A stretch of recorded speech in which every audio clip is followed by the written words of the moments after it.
bagaimana kabarnya hari ini? Saya harap kita semua dalam keadaan yang baik-baik saja dengan sehat dan kuat. Sehingga hari ini kita akan bersama-sama mengikuti ibadah sekolah minggu.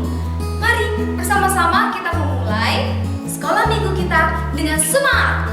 Semua ajak kita semua untuk berdiri karena kasih Tuhanlah yang paling indah yang memampukan kita bisa beribadah pada hari ini. Kita nyanyikan pujian Kasih Yesus indah-indah, oh indah.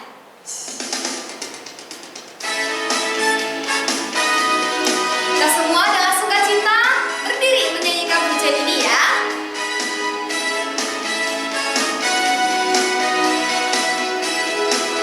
Siap-siap.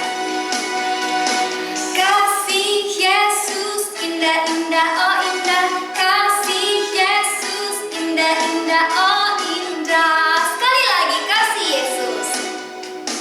Kasih Yesus indah-indah, oh indah. Kasih Yesus indah-indah, oh indah. Lebih indah dari apa?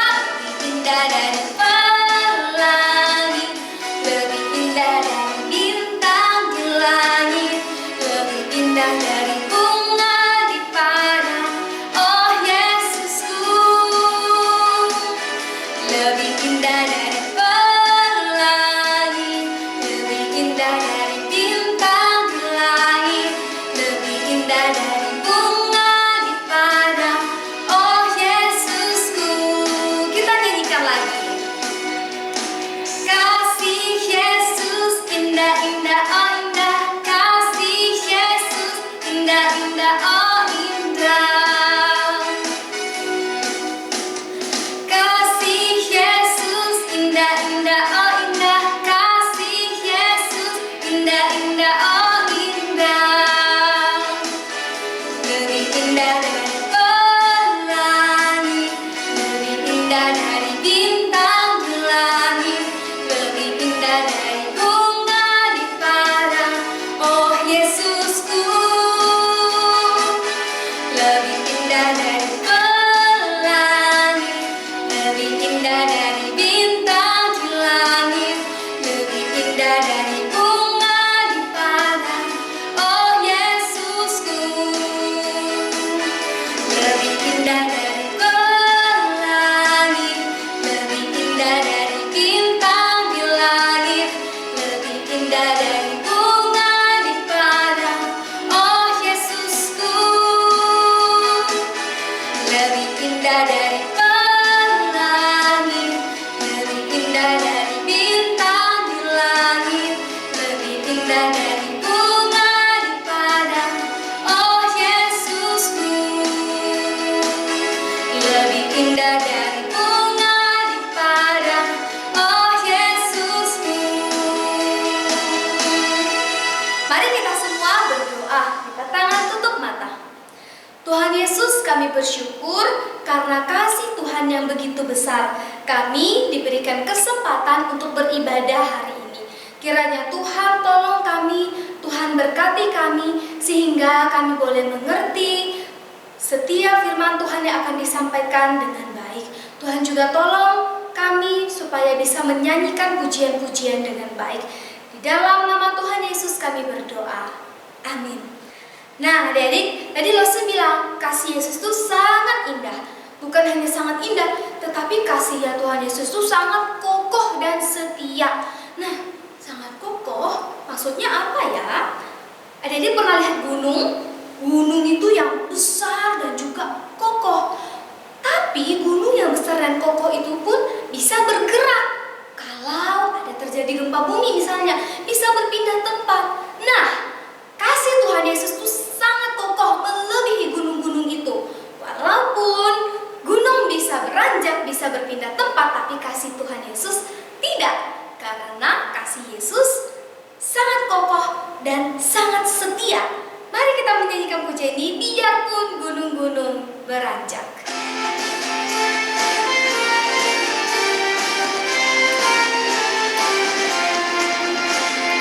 Biarpun gunung-gunung beranjak dan bukit-bukit pun bergoyang, tapi kasih setiamu tak akan beranjak dariku.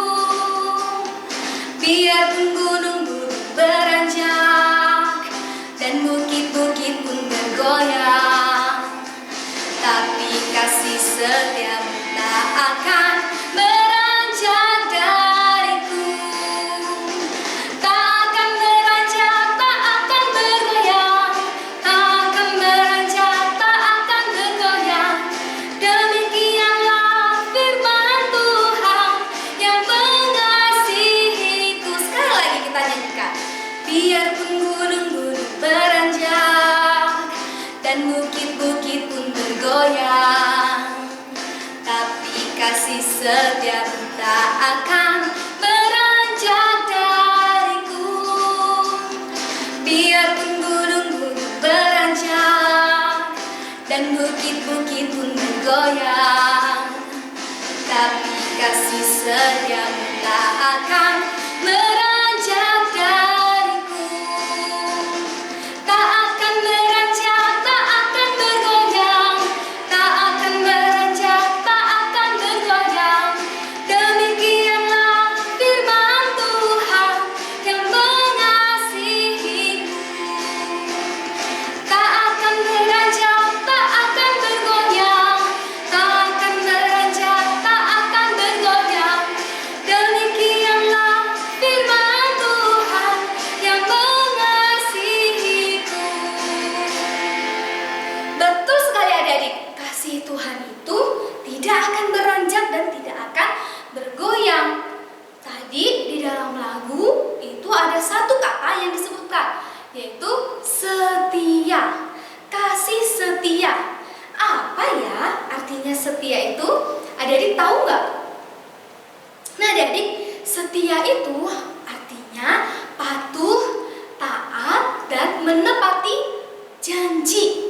Seperti Lose pernah mendengar cerita tentang anjing Hachiko yang setia menunggu tuannya pulang. Walaupun pada akhirnya tuannya sudah meninggal, tetapi anjing itu masih tetap setia menunggu tuannya pulang. Sampai anjingnya itu bahkan mati juga adik-adik. Apakah itu yang dinamakan setia? Setia juga artinya menepati janji seperti yang tadi Lose bilang.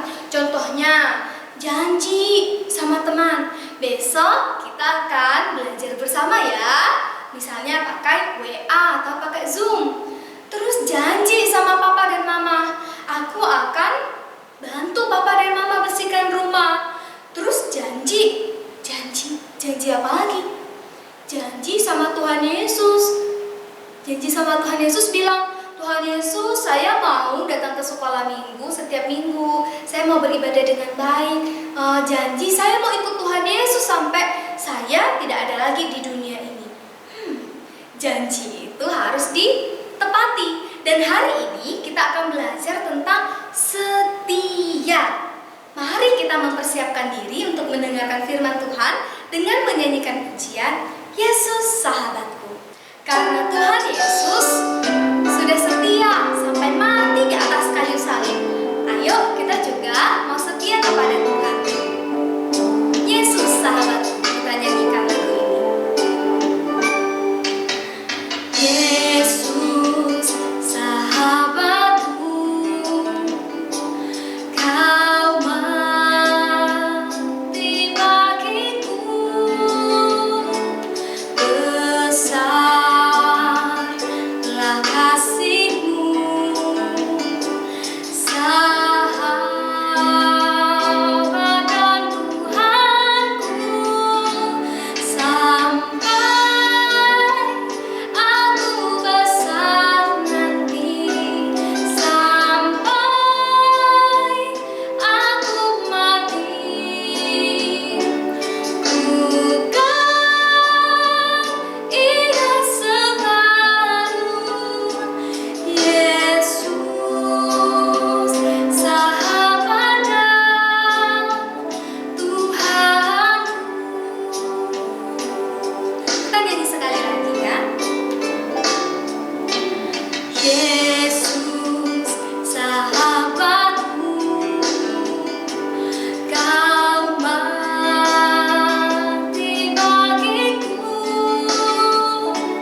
sehat dan baik-baik saja di rumah.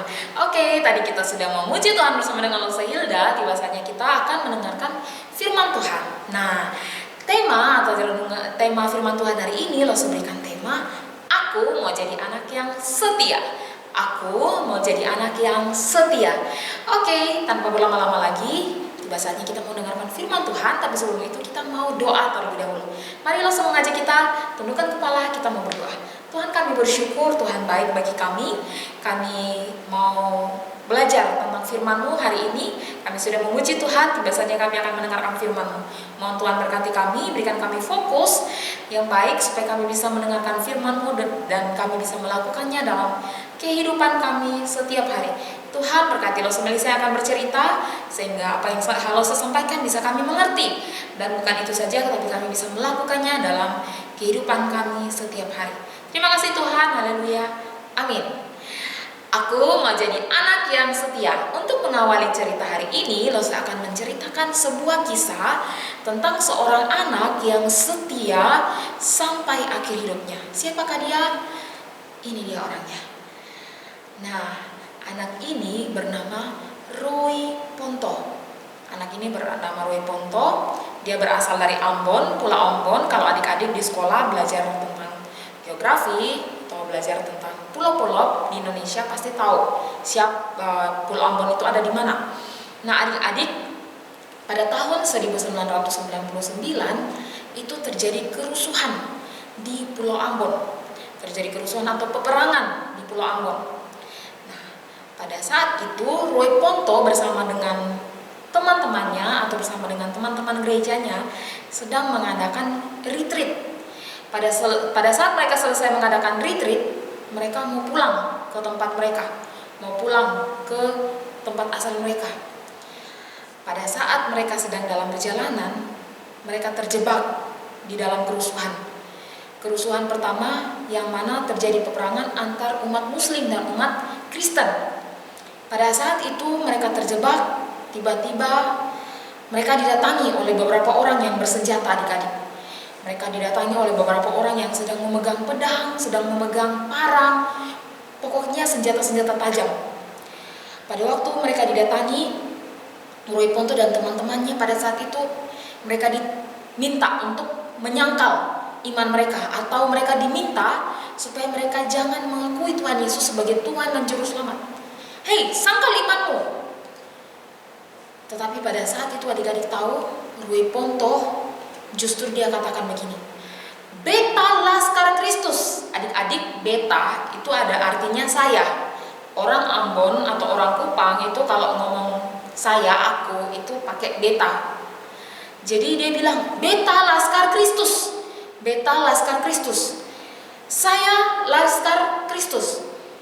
Kemudian ada seorang penyerang mereka pada waktu itu datang dan dia menyabet salah satu bagian tubuhnya Roy Ponto. Di dalam kesakitan dia meringis, tapi dia berusaha untuk bertahan. Hei, sekarang kamu cepat sangkal si Tuhanmu, sangkal Tuhan Yesus, sangkal imanmu. Jangan mengakui dia sebagai Tuhan dan Juru Selamat. Akhirnya Roy Ponto pun tetap di dalam kesakitannya dia tetap katakan Beta Laskar Kristus. Adik-adik tahu apa yang terjadi pada saat mendengar perkataan Roy Ponto? Salah satu penyerang mereka pada saat itu dengan sebilah pedang dia kemudian menyabet bagian perutnya Roy Ponto. Akhirnya apa adik-adik? Dia terjerembab, terjatuh dan mati seketika. Adik-adik, di dalam kesakitan Roy Ponto pada waktu itu, di dalam ketidakberdayaan dia, ketika dia diminta untuk menyangkali imannya, ketika dia diminta untuk tidak mengakui Yesus sebagai Tuhan dan Juru Selamat, Roy Ponto tidak melakukan itu adik-adik. Tetapi dia tetap mengakui dia adalah pengikut Kristus. Dia adalah pengikut Yesus, dia adalah murid Yesus, dia adalah Laskar Kristus. Bahkan sampai akhir hidupnya, Roy tetap setia kepada siapa? oleh Tuhan. Nah adik-adik, cerita ini sedih ya, tapi ini menjadi teladan iman buat Lause, buat adik-adik. Hari ini ada begitu banyak tantangan yang membuat kita supaya kita tidak mengakui Tuhan Yesus sebagai Tuhan dan Juru Selamat kita. Tapi sebagai anak-anak Tuhan yang sudah ditebus, hendaklah kita semua tetap setia, tetap taat pada Tuhan sampai kita mati nanti. Adik-adik, di dalam Alkitab juga ada banyak kisah yang menceritakan tentang orang-orang yang setia pada Tuhan. Misalnya, kita baru saja mendengarkan cerita beberapa waktu lalu tentang Daniel yang tetap setia pada Tuhan meskipun dia harus dimasukkan ke dalam gua singa. Dia tidak mau menyembah raja. Siapa lagi? Sadrak, Mesak, Abednego. Mereka juga dimasukkan ke dalam perapian yang menyala-nyala. Meskipun mereka harus menghadapi itu, mereka tetap setia pada Tuhan dan tidak mau menyembah siapapun selain mereka mau menyembah kepada siapa? Kepada Tuhan Allah.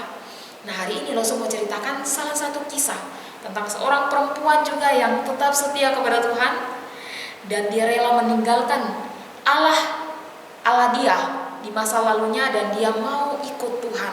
Siapakah dia? Mari kita buka Alkitab kita. Langsung aja kita buka Alkitab kita di dalam Rut. Nah, sudah tahu nih siapa yang mau langsung ceritakan. Kalau udah ngomong Rut, pasti udah tahu kan siapa yang mau langsung ceritakan. Di dalam Rut pasalnya yang pertama, nanti ini cukup panjang ya, jadi adik-adik nanti baca di rumah. Nanti adik-adik silakan baca pas ayat 1 sampai ayatnya yang ke-22 di rumah masing-masing. Oke, karena waktu kita sangat singkat, tapi Lause akan bacakan ayat 15, 16 dan 17. Lause akan bacakan bagi kita ya. Rut pasal 1 ayat 15. Berkatalah Naomi, telah pulang iparmu kepada bangsanya dan kepada para allahnya. Pulanglah mengikuti iparmu itu. Tetapi kata Rut, janganlah desak aku meninggalkan engkau dan pulang dengan tidak mengikuti engkau. Sebab kemana engkau pergi, ke situ jugalah aku pergi. Dan di mana engkau bermalam, di situ jugalah aku bermalam. Bangsamu lah bangsaku dan Allahmu lah Allahku. Di mana engkau mati, aku pun mati di sana dan di sanalah aku dikuburkan. Beginilah kiranya Tuhan menghukum aku, bahkan lebih lagi daripada itu, jikalau sesuatu apapun memisahkan aku dari engkau selain daripada maut. Nah adik-adik, kisah Rut ini sangat menarik ya. Kisah Rut ini cukup menarik dan sangat menarik. Adik-adik, Rut siapa Rut? Rut adalah menantu dari Naomi yang barusan kita baca tadi. Naomi berasal dari Bethlehem, Israel, sedangkan Rut ini berasal dari Moab. Mereka punya latar belakang budaya yang berbeda, tapi karena terjadi kemiskinan waktu itu di Bethlehem, kita tahu bahwa Naomi bersama dengan keluarganya pindah ke Moab. Tetapi yang terjadi adalah mereka tidak hidup enak di sana, justru yang terjadi adalah suami dan kedua anak laki-lakinya ini meninggal. Yang hidup hanyalah Naomi bersama kedua menantunya. Siapa? Orpa dan Rut. Orpa dan Rut. Rut adalah wanita Moab. Orang Moab itu orang-orang yang tidak menyembah Tuhan Allah seperti yang disembah oleh bangsa Israel. Dan kita saat ini, Tuhan mereka adalah patung-patung, dewa-dewa, semua benda-benda berhala itu yang mereka sembah. Mereka tidak kenal siapa Allah. Mereka tidak tahu siapa itu Tuhan. Nah adik-adik, tapi ada satu bagian penting yang unik di dalam kisah Rut ini. Rut ternyata dipilih Tuhan. Ternyata Tuhan ini memilih Rut menjadi nenek moyang Raja Daud dan bahkan juru selamat kita, Tuhan Yesus. Kalau kita baca di dalam Matius, di dalam silsilah Yesus Kristus itu ada nama Rut di sana. Ada nama Rut di sana, adik-adik. Nah, ini salah satu keistimewaan dari Rut. Tuhan memilih dia dari sekian banyak perempuan menjadi nenek moyang bagi bangsa, bagi seorang Raja Daud, bahkan bagi juru selamat kita, yaitu Tuhan Yesus. Nah, kenapa sih sampai Rut mendapatkan hak istimewa ini? Lause punya jawabannya. Karena apa? Karena Rut setia. Lause, kok bisa sih kok Rut dikatakan setia? Ya, Rut setia. Karena kesetiaan Rut, kita tahu bahwa akhirnya Tuhan memilih dia. Tuhan memberikan hak istimewa kepada Rut. Adik-adik tahu kisahnya, Rut ini orang yang tinggal di daerah Moab. Dia menyembah Allah-Allah yang pada hakikatnya bukan Allah, yang pada dasarnya bukan Allah. Dia menyembah dewa-dewa Baal dan lain sebagainya. Dia nggak kenal siapa itu Tuhan, dia nggak kenal siapa itu Allah. Tapi adik-adik, pada waktu Naomi hendak meninggalkan daerah Moab dan pergi ke Israel, pulang ke Bethlehem, Rut justru mau ikut mengikuti si Naomi ini. Adik-adik tahu, Rut sudah sebenarnya sejak kecil dia berada di daerah Moab ini. Sejak kecil berada di daerah Moab, menyembah Allah-Allahnya, tinggal bersama dengan orang-orang yang ia kenal, orang-orang yang sudah mengenal dia. Tapi dia harus mengambil suatu keputusan sulit untuk mengikuti ibu mertuanya. Dia harus pindah ke daerah Bethlehem, suatu daerah yang baru, suatu daerah yang akan dia hadapi dengan tradisi yang baru, bahasa yang baru, dengan tata cara hidup yang baru. Bahkan bukan itu saja, mungkin dia akan mengalami kesulitan bersama dengan Naomi di sana. Karena apa? Suaminya mereka sudah meninggal. Suaminya Rut sudah meninggal di tanah Moab. Suaminya Naomi atau papa mertuanya Rut pun sudah meninggal di daerah Moab. Akan ada kesulitan kalau dia mengambil keputusan untuk mengikuti Naomi dan mau mengikuti Allahnya Naomi. Tapi Rut justru mengambil suatu keputusan yang sulit tetapi sangat baik di mata Tuhan. Sangat good di mata Tuhan. Dia katakan tadi di ayatnya yang ke 16 bagian terakhir, bangsamulah bangsaku dan Allahmulah Allahku. Dia mengambil keputusan yang sangat berat. Dia meninggalkan kepercayaannya yang lama dan dia mau mengikuti Tuhan. Dia mau menyembah Tuhan yang disembah oleh Naomi. Dia mau menyembah Tuhan yang disembah oleh ibu mertuanya.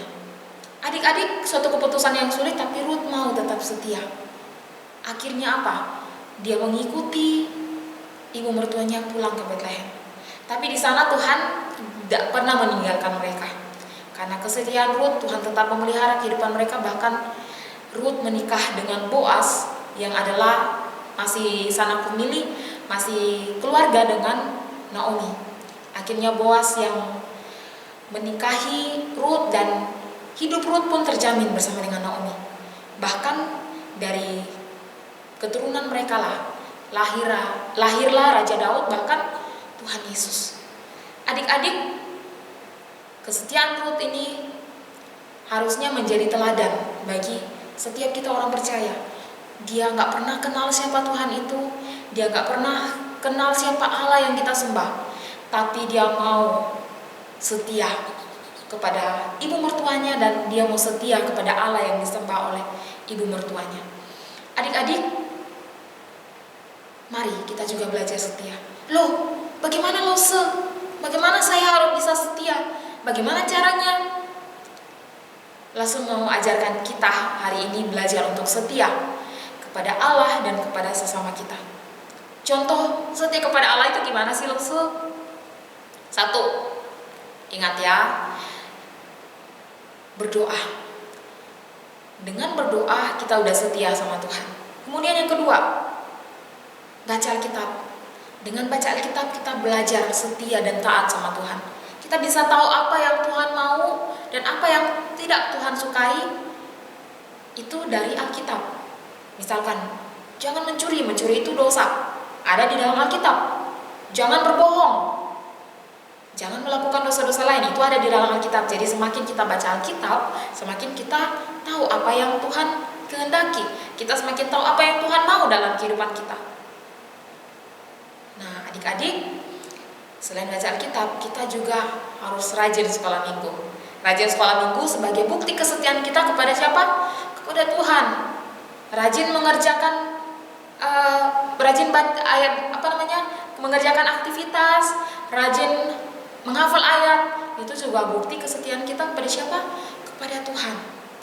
Nah, Sekarang pertanyaannya yang kedua adalah, terus setia kepada sesama gimana lo, Nah, setia kepada sesama, misalkan papa mama kita, setia kepada mereka dengan cara apa? Dengan taat, melakukan perintah mereka. Terus apa lagi lo, Jangan melawan papa mama. Lalu apa lagi? Mengasihi papa mama, mengasihi saudara kita, Cece, Koko, Titi, Mimi. Itu adalah cara kita setia kepada mereka. Nah, adik-adik, hari ini kita juga sedang mengalami suatu tantangan. Ketika kita mau setia, biasanya ada tantangan nih. Seperti Roy Ponto. Ketika dia mau setia sama Tuhan, ada tantangan. Nah, hari ini apa tantangannya? Virus corona. Virus corona menjadi tantangan terbesar bagi umat percaya. Akhirnya apa? Kita nggak bisa datang beribadah di gedung gereja, kita nggak bisa datang beribadah dan nggak bisa datang sekolah minggu di gedung ibadah. Tapi adik-adik, meskipun begitu, kita harus tetap setia pada Tuhan. Dengan cara apa? Hari Minggu kita mau bangun pagi, kita mau mandi, kita mau bersih-bersih, dan kita mau siap-siap untuk apa? Beribadah pada Tuhan. Itu adalah bukti kesetiaan kita sama siapa? Sama Tuhan. Tuhan senang dengan orang yang setia.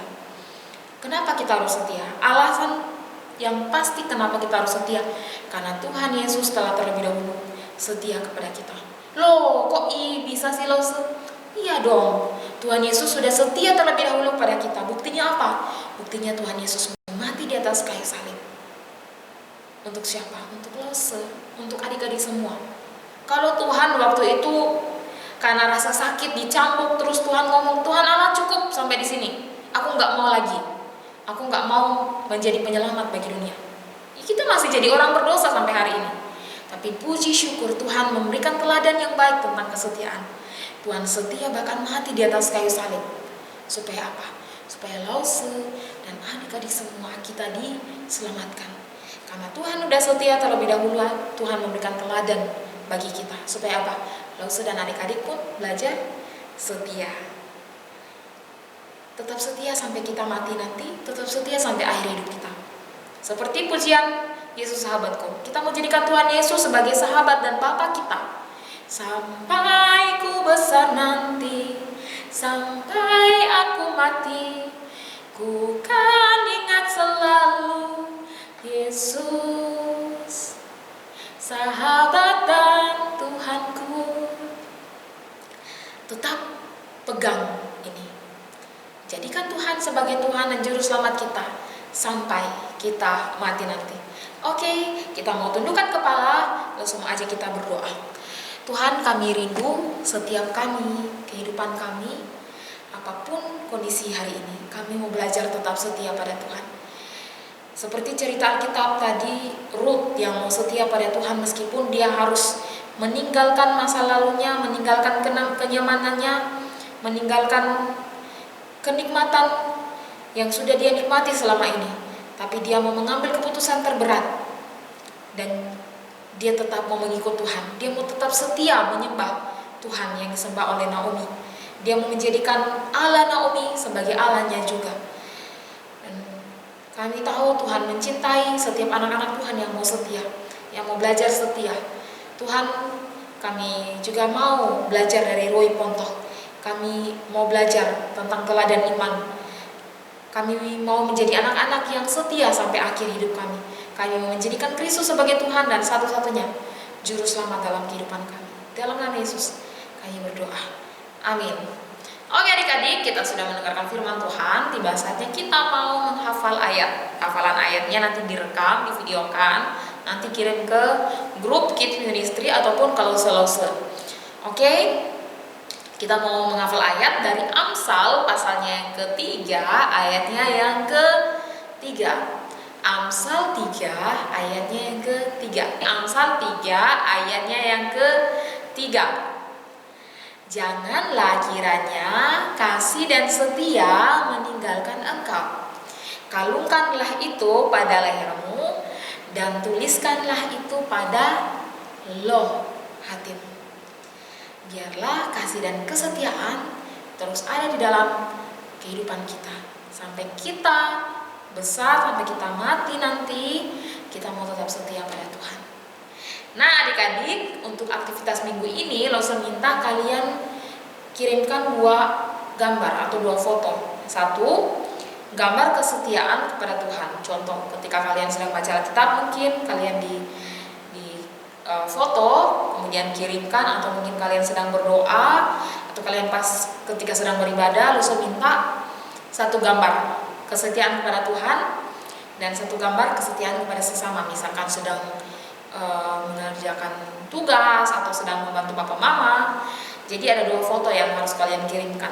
Oke, itu akan dinilai dan akan mendapat poin. Jika cuma kirim 1 gambar, poinnya akan berkurang. Jadi Lause minta 2 gambar dikirim. Oke adik-adik.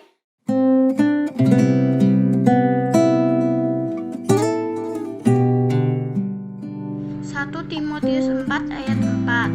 Karena semua yang diciptakan Allah itu baik.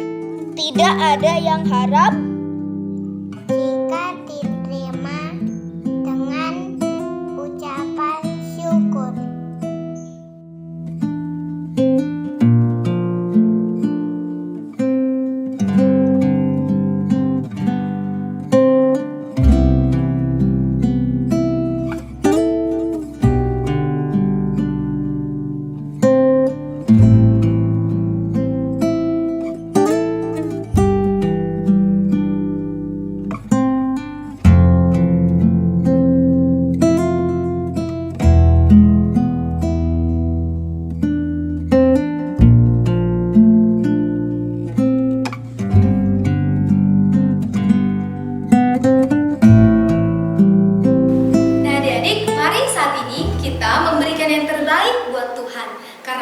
Sudah terlebih dahulu memberi yang terbaik buat kita.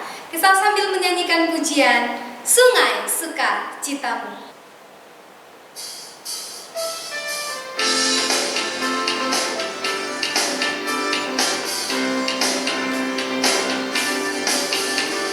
Sungai sukacitamu mengalir dalamku. Oh yes, yes, yes, yes. Anggur sukacitamu melimpah dalamku. Ku menari dan bersuka, pujimu di setiap waktu, sebab sungai sukacitamu ada dalamku. Mengalir bersamamu, bersuka di dalammu, mengikutimu Tuhan dalam kegerakanku, melayanimu Tuhan di dalam sukacitamu, sebab hanya Tuhan yang membuat sukacitaku penuh. Sekali lagi kita nyanyikan. Sungai sukacitamu mengalir dalamku. Oh yes, yes, yes, yes. Anggur sukacitamu melimpah dalamku. Ku menari dan bersuka, pujimu di setiap waktu, sebab sungai sukacitamu ada dalamku. Mengalir bersamamu, bersuka di dalammu, mengikutimu Tuhan dalam kegerakanku, melayanimu Tuhan di dalam sukacitamu, sebab hanya Tuhan yang membuat sukacitaku penuh. Mengalir bersamamu, bersuka di dalammu, mengikutimu Tuhan dalam kegerakanku, melayanimu Tuhan di dalam sukacitamu, sebab hanya Tuhan yang citaku penuh. Sebab hanya Tuhan yang membuat suka citaku penuh.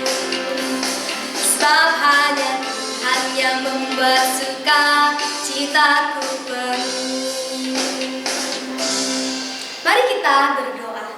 Tuhan Yesus, kami berterima kasih karena Tuhan terus memberkati kami melalui Papa dan Mama, melalui setiap diri kami. Tuhan memberikan kami kesehatan, memberikan kami kekuatan. Tuhan memberikan Papa dan Mama pekerjaan sehingga kami bisa memberikan yang terbaik bagi Tuhan. Kiranya Tuhan yang tolong terus memberkati keluarga kami. Ya Tuhan, kami juga bersyukur karena hari ini kami sudah mengikuti sekolah minggu. Kiranya Tuhan yang tolong, Tuhan yang berkati kami. Di dalam nama Tuhan Yesus kami berdoa. Amin.